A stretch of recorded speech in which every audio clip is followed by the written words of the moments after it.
अस्सलाम वालेकुम, मैं हूं दिल इम्तियाज और आप देख रहे हैं तख्ती ऑनलाइन।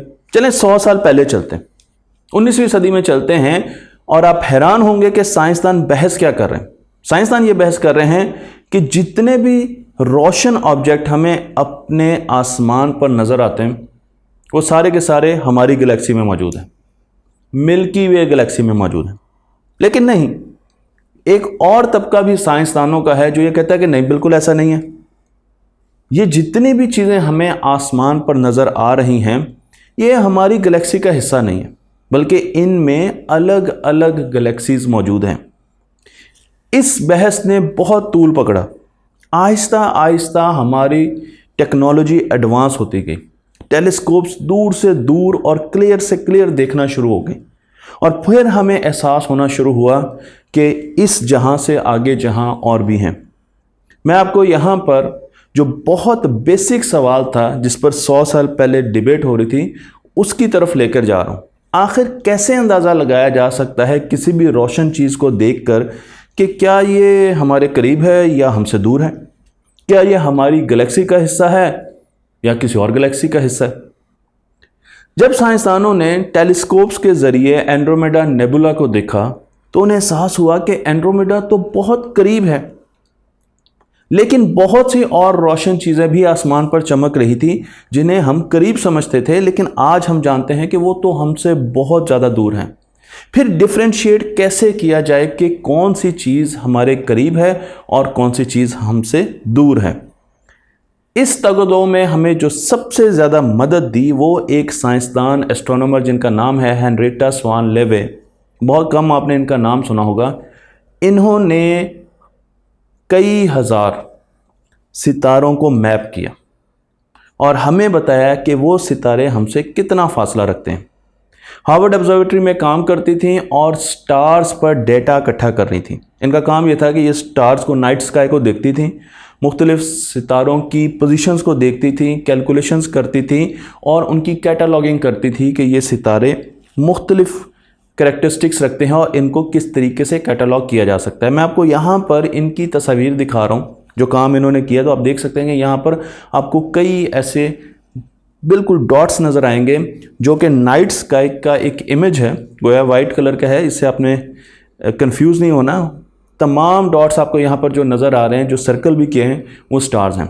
इन्होंने 1777 स्टार्स को कैटलॉग किया और नाइट स्काई को फोटोग्राफिक प्लेट्स पर प्रिंट किया और उसके बाद जब ये स्टार्स को स्टडी कर रही थी तो सबसे पहले इन्होंने एक अजीबो खलकत, अजीबो गरीब सितारे की तरफ हमारा ध्यान दिलाया और वो सितारा था जिसे आज हमें सेफाइड भी कहा जाता है, सेफीड स्टार कहा जाता है। ये एक वेरिएबल स्टार है और इसकी बहुत अहम करैक्टरिस्टिक्स है जिसकी वजह से हम स्पेस में रस्तों को, चीज़ों को करीब होना या उनका दूर होना जान सकते हैं। मैं आपको एक एग्जांपल के तौर पे समझाता हूँ। आप एक तस्वीर को देख रहे हैं जो इस वक्त मेरे सामने भी एलईडी पर आ रही है और इस तस्वीर में अगर मैं आपको कहूँ कि क्या आप बता सकते हैं कि कौन सा पोल दूर है और कौन सा पोल करीब है, तो आपके लिए ज़्यादा मुश्किल नहीं होगी। उसकी वजह यह है कि इस तस्वीर में बहुत सी ऐसी इंफॉर्मेशन है, बहुत से ऐसे रेफरेंसेस हैं जो आपको बता सकते हैं कि कौन सी चीज़ आपके करीब है और कौन सी चीज़ आपसे दूर है। मसलन एक रेफरेंस है डिस्टेंस का। आपको यहाँ पर एक सड़क नज़र आ रही है जो कि आहिस्ता आहिस्ता दूर जाती जा रही है और छोटी होती जा रही है। यहाँ पर रेफरेंस दूसरा साइज़ भी है। आपको नज़र आ रहा है कि जो पोल हम जब दूर जाते जा रहे हैं तो पोल आहिस्ता आहिस्ता छोटे होते जा रहे हैं। अब जो पोल हमसे छोटे होते जा रहे हैं उन पर जो रोशनी लगी होगी वो दूर होगी और जो पोल बड़े हैं उन पर जो बल्ब लगा हुआ है वो हमारे करीब है। तो बहुत आसान है, जब आपके पास रेफरेंस हो आप बड़े आराम से बता सकते हैं कि करीब कौन सी चीज़ है और दूर कौन सी चीज़ है। चलें, मैंने इसी इमेज को, इस जैसे एक इमेज को और धुंधला करके उसमें से रेफरेंसेस को खींचकर आपको दिखाया। अब आप देखें कि अब आपको इर्द गिर्द की चीज़ें कम नज़र आ रही हैं, इसलिए आपके लिए मुश्किल है। जो दूर के दो एरोस मैंने बनाए हैं उनको देखें तो आप मुझे नहीं बता सकते कि उनमें से करीब लाइट कौन सी है या दूर कौन सी। शायद कुछ लोग कहें कि हम बता सकते हैं, लेकिन अब आपके लिए जज करना बहुत मुश्किल होगा। उसकी वजह यह है कि अब आपको डिस्टेंस का रेफरेंस उतनी आराम से नज़र या मिल नहीं रहा, और इसी तरीके से आपको साइज़ का रेफरेंस में उतने आराम से नहीं मिल रहा, क्योंकि ये धुंधली तस्वीर है, इसमें रेफरेंसेस नहीं है, रिलेटिव रेफरेंसेस आपके पास मौजूद नहीं है। चलें अब चलते हैं एक और तस्वीर की तरफ। क्या आप मुझे बता सकते हैं कि जो सितारा सबसे ज़्यादा चमक रहा है, क्या ये हमारे सबसे ज़्यादा करीब है? अब बहुत मुश्किल है आपके लिए, अगर आप साइंस की समझ बूझ रखते हैं तो आप कभी भी नहीं ये कह सकते कि ये जो सितारा है जिसकी तरफ मैंने एरो किया हुआ है ये हमारे बहुत ज़्यादा करीब है। उसकी वजह यह है कि हो सकता है ये दूर हो बाकी कुछ सितारों से, लेकिन बहुत बड़ा हो, इसलिए इसकी ब्राइटनेस हम तक ज़्यादा पहुंच रही है। तो ब्राइटनेस और डिस्टेंस का ताल्लुक किस तरीके से जोड़ा जाए? यहाँ पर क्योंकि आपको रेफरेंसेस नज़र नहीं आ रहे, आपको ना तो कोई रोड नज़र आ रही है, ना कोई साइजेस नज़र आ रहे हैं जिन पर वो बल्ब रोशनी लगी हुई है, इसलिए आप कासिर हैं कि आप बता सके कि कौन सी चीज़ हमसे दूर है और कौन सी चीज़ हमसे करीब है। हमें किसी रेफरेंस की ज़रूरत है। अगर हमने खला में देखना है, हमने आसमान पे देखना है और चीज़ों को नापना है, उनके डिस्टेंसेस को नापना है, तो हमें किसी रेफरेंस की ज़रूरत है। अब रेफरेंस के लिए सबसे पहले इन्हीं एस्ट्रोनॉमर ने हमें एक वर्ड दिया है जिसे वेरिएबल सीफीड स्टार कहा जाता है। मैं दोनों बार बार कर रहा हूँ, कुछ जगह पर मैंने सीफीड का वर्ड सुना है और कुछ जगह पर सीफाइड का वर्ड सुना है, तो मैं सीफीड को प्रेफर करूँगा। इस वेरिएबल स्टार की एक ख़ास बात है, अमूमन स्टार जब आहिस्ता आहिस्ता अपना फ्यूल जलाते हैं, हाइड्रोजन को कंज्यूम कर लेते हैं, तो वो बड़े होते जाते हैं, और फिर जब वो सारा का सारा फ्यूल जला लेते हैं, कंज्यूम कर लेते हैं, न्यूक्लियर फ्यूजन की मैं बात कर रहा हूँ, तो वो एक सुपरनोवा के साथ फटते हैं और ख़त्म हो जाते हैं। लेकिन वेरिएबल स्टार जब बूढ़ा होता है तो उसमें एक ख़ास किस्म का बिहेवियर हमें नज़र आता है, और वो ख़ास किस्म का बिहेवियर यह है कि वो पल्सेटिंग बन जाता है, यानी वो बड़ा छोटा, ब्राइट डार्क ये करना शुरू कर देता है। वो एक रोशनी की तरह नज़र आता है जो कभी चलती है और कभी बुझती है, दूर से टेलीस्कोप्स के ज़रिए। मैं आपको ये जो इनका पीरियड है ये कुछ दिन का भी हो सकता है और कुछ महीनों का भी हो सकता है।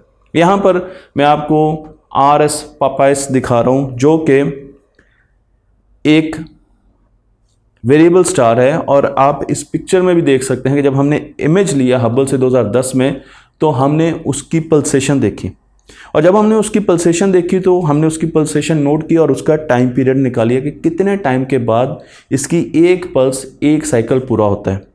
और जब हमने बहुत ज़्यादा रिसर्च की तो हमें एक हैरान कुन इन्फॉर्मेशन मिली।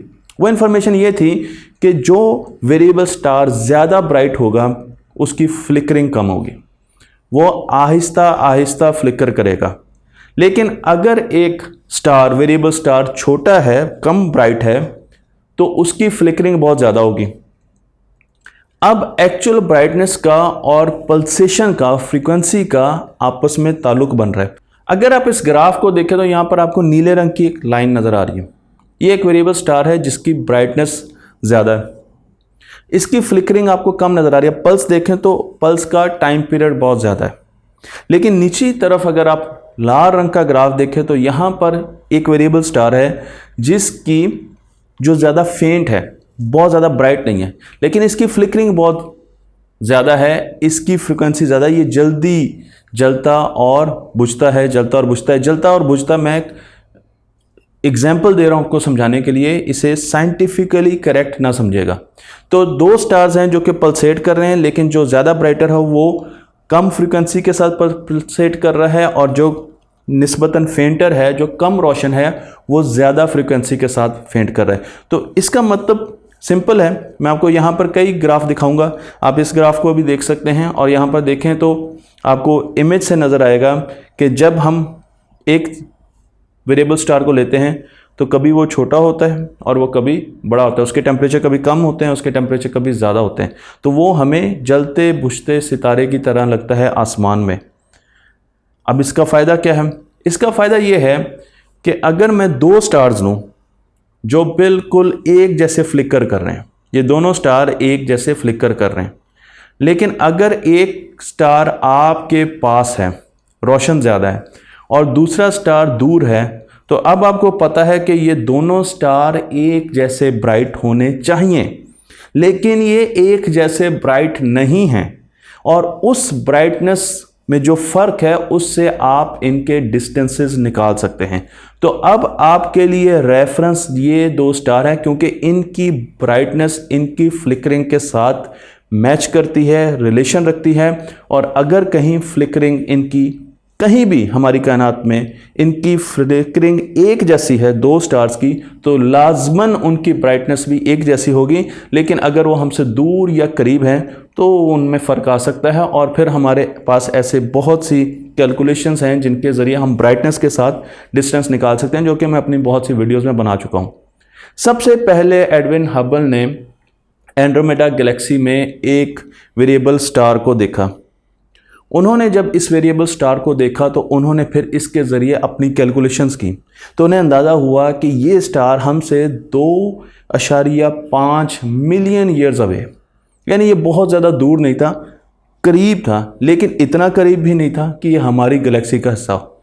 इसका मतलब यह है कि ये मिल्की वे गैलेक्सी का हिस्सा नहीं था, ये किसी करीबी गैलेक्सी का हिस्सा था।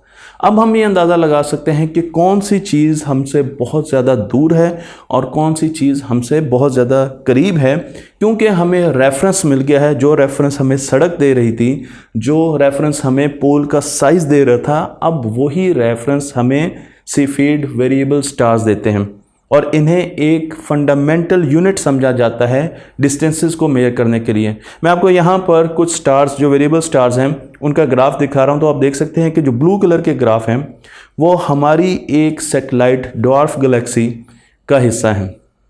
इस ड्वार्फ गैलेक्सी को हम लार्ज मैजेलेनिक क्लाउड कहते हैं।